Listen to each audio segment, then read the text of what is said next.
O amor que dá, o amor é operante, o amor conhece, o amor necessita de fé, opção e noção do evangelho.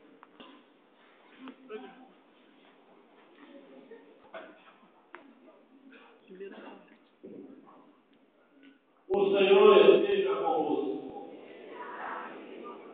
Proclamação do Evangelho de Jesus Cristo segundo João.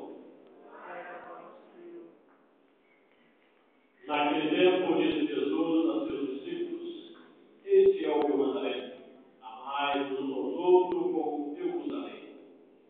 Ninguém tem maior amor do que aquele que dá a sua vida pelos amigos.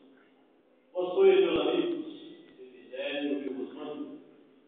Já vos chamo servo, pois o servo não sabe o que faz ao seu Senhor. Eu vos chamo amigo, porque vos dei a conhecer tudo o que ouvi de meu Pai.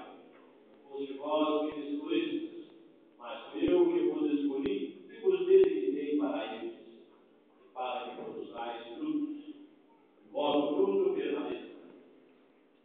Porque então pediste ao meu Pai meu nome, eu vou considerar. Palavra da salvação.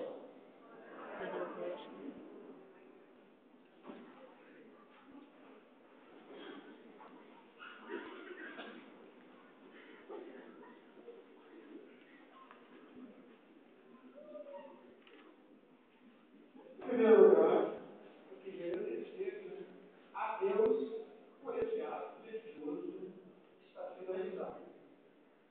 Há muitos anos, vários anos, desde anos,